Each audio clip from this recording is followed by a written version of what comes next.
প্রকাশ করেছে ইউএন সরকার, এবং সেই সরকারের রিপোর্টগুলো আমাদের এখানে আছে, সেগুলো আপনাদের সামনে পাবলিশড হয়েছে। সেগুলো নিয়ে প্রধান উপদেষ্টা আমাদেরকে বলেছেন যে ইন্টারন্যাশনাল সাপোর্ট রয়েছে, কিন্তু দেশের যারা রাজনৈতিক বৃন্দ রয়েছেন এবং পক্ষগোষ্ঠী যারা রয়েছেন তাদের উনি সহযোগিতা এবং সাপোর্ট কামনা করেছেন। সেই জায়গা থেকে উনি দ্বিতীয় ইনিংস শুরু করেছেন। আমরা এই দ্বিতীয় ইনিংসে আজকে অংশীজন হয়েছি এবং সবাইকে ধৈর্য ধারণ করতে বলেছেন। আমরাও বলেছি যে একটা টেস্ট ম্যাচের মধ্যে দিয়ে যেতে হবে আমাদেরকে, যেখানে ধৈর্য এবং সাহসিকতার পরিচয় দিয়ে আমাদের বাংলাদেশের 53 বছরে যে অসমাপ্ত কাজগুলো রয়েছে সংস্কার কমিশনগুলোর ইফেক্টিভের মধ্য দিয়ে আমরা সেই কাজগুলো সমাপ্ত করতে পারবো।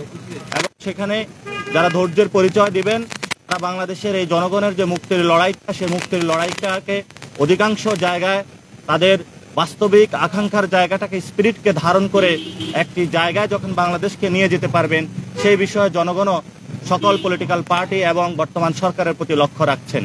তো সকল পলিটিক্যাল পার্টি এবং যারা প্রধান উপদেষ্টা এবং যারা সংস্কার কমিশনে যারা হেড রয়েছেন এই বিষয়ে প্রতিশ্রুতিবদ্ধ হয়েছেন যে মানুষের যে মুক্তি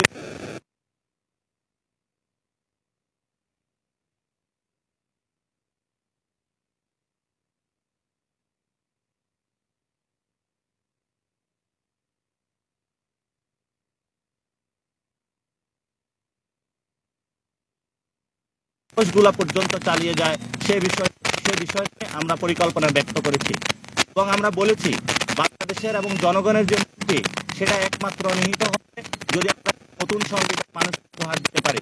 কারণ ৭২-এর যে সংবিধান রয়েছে এই মধ্যে গণতন্ত্র অসম্ভব এবং বাংলাদেশের যে শান্তি শৃঙ্খলা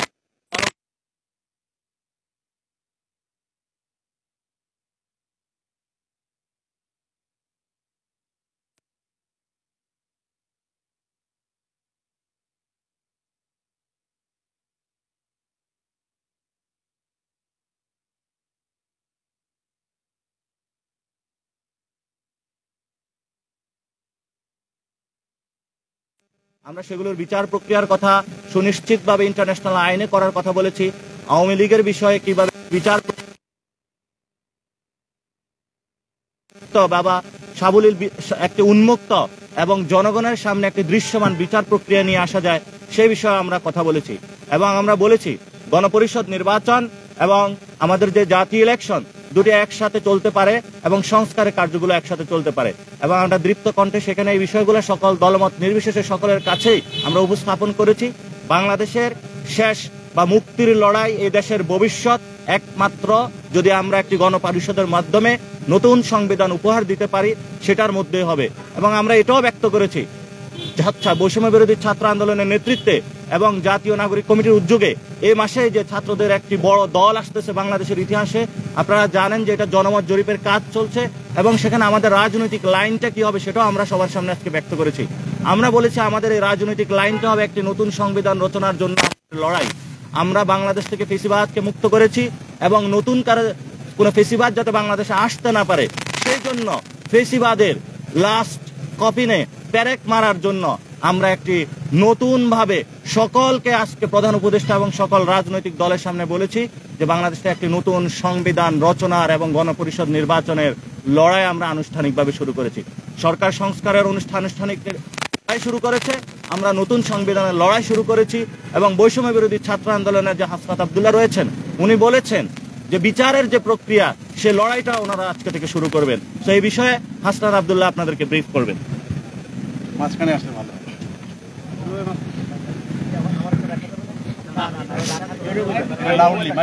আমরা আমাদের জায়গা থেকে বৈষম্যবিরোধী ছাত্র আন্দোলনের জায়গা থেকে আমরা একটি বিষয় স্পষ্ট করেছি যে নৌকা ডুবে গিয়েছে সেটি আর বাংলাদেশ আর কখনোই ভাসবে না। আওয়ামী লীগ এটার চ্যাপ্টার এন্ড, অর্থাৎ 5ই আগস্ট ছাত্র নাগরিক সিদ্ধান্ত দিয়ে দিয়েছে যে আওয়ামী লীগ বাংলাদেশ পরবর্তী বাংলাদেশ একটি অপ্রাসঙ্গিক। এবং আমরা আজকে আমাদের প্রধান উপদেষ্টার সাথে সকল ফেসিবাদ বিরোধী যেই রাজনৈতিক যেই দলগুলো ছিল সবাই এসছে। আমরা সবার মতামতের ভিত্তিতে আমরা সবাই একটা জায়গায় একমতে পৌঁছেছি যে পরবর্তী বাংলাদেশে আওয়ামী লীগ একটি অপ্রাসঙ্গিক। এবং আপনারা দেখেছেন যে বিভিন্ন সময় বিভিন্ন দল যেভাবে মানুষ থেকে হারিয়ে যায়, যেভাবে অপ্রাসঙ্গিক হয়ে যায়, ঠিক একইভাবে আওয়ামী লীগও ঠিক সেভাবে অপ্রাসঙ্গিক হয়েছে। এখন আমরা আহ্বান জানিয়েছি যেন সরকার তার উদ্যোগ নিয়ে, সরকার উদ্যোগ নিয়ে আইনি প্রক্রিয়ায় যেন আওয়ামী লীগকে নিষিদ্ধ করে এবং পরবর্তী কোনো প্রক্রিয়ায় যেন রাজনৈতিকভাবে কোনোভাবেই যেন আওয়ামী লীগ ফাংশনাল না হতে পারে, সেই বিষয়টি আমরা সেখানে প্রস্তাব দিয়েছি। দ্বিতীয়ত, আওয়ামী লীগকে এই যে রাজনৈতিকভাবে এবং আওয়ামী লীগকে নিষিদ্ধ করার প্রথম ধাপ হিসাবে আমরা আজকে যেটি প্রস্তাব করেছি সেটি হচ্ছে আওয়ামী লীগের নিবন্ধন বাতিল করে দেওয়ার। আওয়ামী লীগের নিবন্ধন বাতিল করার মধ্য দিয়ে আওয়ামী লীগকে পলিটিক্যালি ডিসফাংশনাল করা, যেটি আমরা 5ই আগস্ট ছাত্র নাগরিক যেটির হচ্ছে জনরায়ের মধ্য দিয়ে সিদ্ধান্ত দিয়েছে, সেটির হবে ইনস্টিটিউশনাল রায়। এবং আজকে আমরা এই বিষয়টিতে আমরা মোটাদাকে সকল রাজনৈতিক দলকে আমরা একমত ঐক্যমত্যের জায়গায় পেয়েছি এবং আমরা আশাবাদী যে রাজনৈতিক যেই শুদ্ধাচার বা সদাচারের যে সংস্কৃতিটি শুরু হয়েছে আমাদের 24 পরবর্তী বাংলাদেশে সেটা অব্যাহত থাকবে। আমরা এটি বারবার করে বলছি, আমাদের ফেসিবাদ বিরোধী ক্রিয়াশীল যে রাজনৈতিক দলগুলো রয়েছে, আমাদের নিজেদের মধ্যে পলিসি নিয়ে আমাদের ডিসকাশন থাকতে পারে, আর্গুমেন্ট থাকতে পারে, আমাদের ডিবেট থাকতে পারে, সেগুলোর সমাধান রাজপথে হবে, সেগুলোর সমাধান সংসদে হবে। কিন্তু আওয়ামী লীগ যে ধরনের ফেসিবাদী যেই ধরনের রাষ্ট্র কাঠামো তৈরি করেছে, যেই ধরনের রাজনৈতিক দলগুলোর মধ্যে যে ধরনের অপশাসনের যেই চর্চা অব্যাহত রেখেছিল, সেটিকে আমরা আর বাংলাদেশে ফেরত আনতে চাইনি। আজকে আমরা দেখেছি যে যতগুলো রাজনৈতিক দল আজকে সংলাপে অংশগ্রহণ করেছে, ঐক্যমত্যে কমিশনে অংশগ্রহণ করেছে, আমরা সবার মধ্যে একটা ইতিবাচক একটা দৃশ্যমান একটা ইতিবাচক ভাবনা আমরা দেখেছি। রাজনৈতিক দলগুলোর কাছে আমাদের আহ্বান থাকবে, আমরা সেখানেও এটি বলেছি, তারা যেন উদ্যোগ নিয়ে এই চর্চাটি, এই সংস্কৃতির যেন অব্যাহত রাখে। কারণ এই প্রজন্মের কাছে এটি হচ্ছে তাদের দায়ভার। কারণ রাজনৈতিক দলগুলো যদি তাদের এই নতুন প্রজন্মের কাছে এই কমিটমেন্টে ব্যর্থ হয়, তাহলে আমাদের পরবর্তী রাজনৈতিক যে ভবিষ্যৎ সেটি হচ্ছে অন্ধকারে যাবে।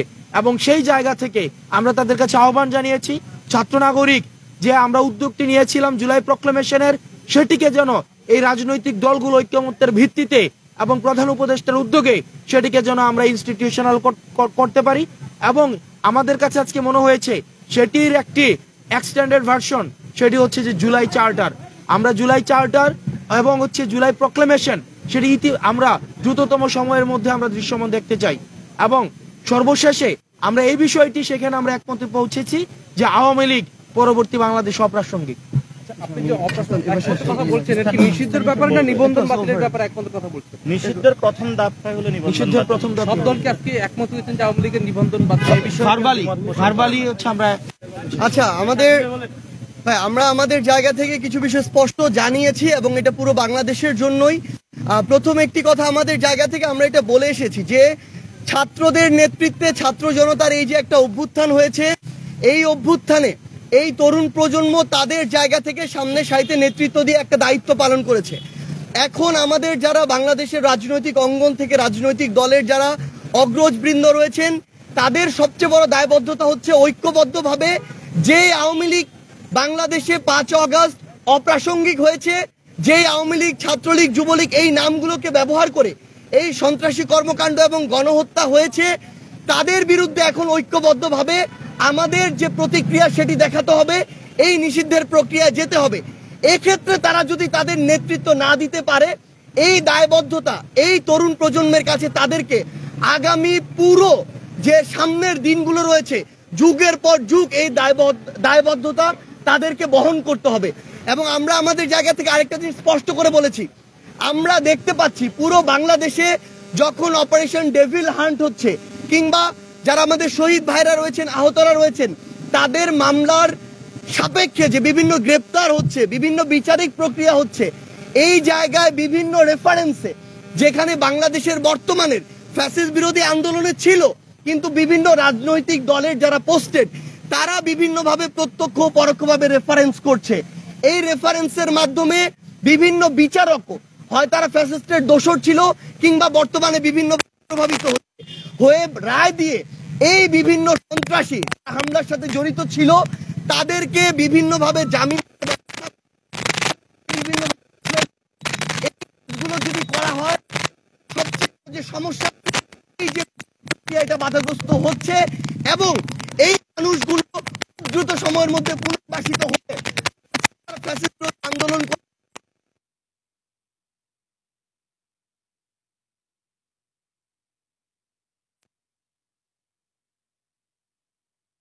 নেতারা খুনি হাসিনার মতো খুব দ্রুত সেফ এক্সিটটা পেয়ে যায়। কিন্তু এই যে বাংলাদেশে এই অভ্যুত্থানে রাজপথে এমন যারা আন্দোলনে ছিল, আপনারা সহ তাদেরকে কিন্তু ওই খুনি হাসিনা এবং তার দোষরা ছাড়বে না। সেই জায়গায় আমরা প্রত্যক্ষ এবং পরোক্ষ কোনো ধরনের নেগোসিয়েশনের চিহ্ন দেখতে চাই না। যারা দোষী, যারা খুনি, যারা খুনিদের দোষর, তারা যেই দলের যেই মতেরই হোক না কেন তাদের শাস্তি হতে হবে এবং এই বিচারিক প্রক্রিয়ায় কোনো ধরনের আমরা হস্তক্ষেপ প্রত্যাশা করি না। এটা আমরা আমাদের জায়গা থেকে স্পষ্ট করে দিয়েছি এবং এমন যদি কোনো কিছু দেখি তাহলে আমরা আমাদের জায়গা থেকে জাতীয় নাগরিক কমিটি বলেন আর বৈষম্য বিরোধী ছাত্র আন্দোলন বলেন, আমরা ঐক্যবদ্ধভাবে আবারও হয় ওই ব্যক্তি কিংবা ওই প্ল্যাটফর্ম তাদের নামে আমাদের যে আবার প্রতিবাদ সেটি আমাদের জায়গা থেকে শুরু হবে। কারণ এই অভ্যুত্থান পরবর্তী সময়ে আমাদের সবচেয়ে বড় প্রথম এবং প্রধান দায়বদ্ধতা হচ্ছে ওই খুনিদের বিচার করা। এটা আমরা আমাদের জায়গা থেকে স্পষ্ট জানিয়ে দিয়েছি।